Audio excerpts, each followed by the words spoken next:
WPYX 106. It's Quinn and Cantera, PYX 106. From Martin Harding and Mazzotti, it is attorney Paul Harding on the phone, 1-800-LAW-1010 and 1-800-LAW-1010.com. So I was going through some old show plans. Yep. I have to do that every quarter. To tell, and in the month of January, Yeah. We talked about gun control every day on the show. Amazing. Yeah. Amazing. It's a subject, Paul, that just isn't going to go away, is it? No, it isn't. You know, it's the Second Amendment. It was that important back then. It's that important now, and it is just a hot button for politics here in New York. Well, we want to talk about this 7-bullet limit with the 10 round magazine. Well, what happened is, you know, you had this law that was passed through very quickly, and you know, the governor's rationale for doing so was that, well, if we don't do it quickly, we give a 3-day or several week cool-off period, then people are going to all go out and buy these assault weapons while they still can. But in doing so, lots of holes, lots of flaws, and one of them being you can only have 7-round magazine in your, you know, in the gun, and they don't sell it. So Right. just kind of embarrassing thing for the governor, for the legislator, for the process. And that right now has been suspended, but of course, everyone seems to just be attacking the law from the ground up. Yeah, Paul, from an attorney's point of view, I mean, this is like low-hanging fruit, this law, isn't it? Right. I mean, this is easy pickings, isn't it? Yeah, certainly the whole idea that they came up with, they said, well, if you have a 10 magazine holder, you can hold 10 bullets. Well, you can only put 7 in. You know, we're not going to make you go out and buy a 7 magazine holder. And so it's just arbitrary and capricious. You hear those words over and over. But when the law can't be enforced equally Right. amongst the folks, you know there's trouble coming. So this thing is just not going to go anywhere. It's suspended. And now what happens is, as soon as they see a little crack in the armor, Right. the people who are against this are just coming at every phase of it. Did the governor put this, did they put this in here knowing that there was no 7-round magazine, or did they just really F up? Because what I saw the governor say was, well, yeah, it was just sort of an oversight. It was small, and then somebody ended up noticing it. Right. You know, these things happen quickly. They happen closed door, and someone just blew it. You know, I mean, if they had no one in there owned guns, Right. or had guns similar to this, because they would have known that you can't even purchase it. When will we be able to sue politicians for being idiots, Paul? That's what I want to know. Will that ever happen?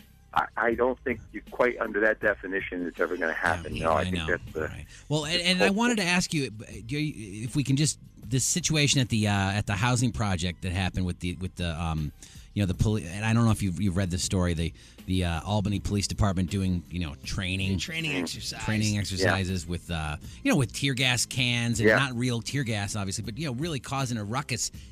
I mean, these are the poorest of the poor that we have in this city.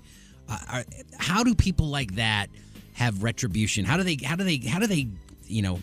combat that kind of crap happening in their area where they live?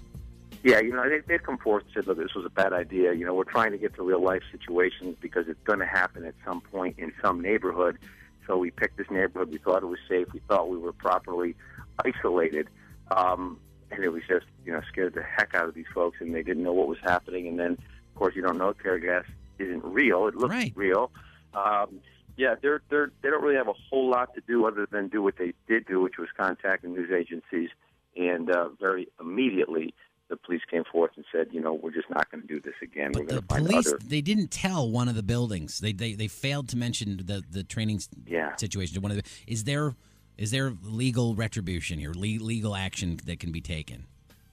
No, there's just no damages, you know, unless somebody can show that having witnessed this or been exposed to this, they've got some prolonged emotional fallout from it. But, you know, that tends to be generally fiction, and you see that in movies and magazines and things. But I don't see there being anything other than what they, you know, kind of an injunction and, you know, stopping it from happening again. And I think the message was received loud and clear. You got little kids showing up to school saying that they heard live gunfire. I mean, isn't that enough? Yeah, well, it's enough to stop it. And, of course, the reality is in you know, neighborhoods throughout the city, they do hear live gunfire. They hear it at night while they're sleeping. They'll hear it other times. So, you know, as much as this was prompted by the police, and it was probably the rapidity of it was just a little too much, you know, it was something to try to train the officers so when they do go into situations that they can be more effective and hopefully safer to the public, but this one sort of backfired. Here's a rule: if you wouldn't do it in the nicest neighborhoods in the city, Thank you. Don't do it in the poorest Thank you. neighborhoods. Yeah, I mean, that's let's the treat them criticism. equal. There are other places they could have gone to do this. The fact that they picked that part of the city, that maybe there's more real live action going on in the wee hours, or actually throughout the day. Again, another criticism. They could have, in fact, make the argument: go out in the country, nobody's going to hear you. Yeah, it sucks. It flat out sucks, and I'm angry. We appreciate your time this morning. Paul Harding from Martin Harding and Mazzotti, 1-800-LAW-1010 and 1-800-LAW-1010.com. Thanks for coming on, Paul. Okay, guys. Take care. Take care. Quinn and Cantera, mornings on PYX 106.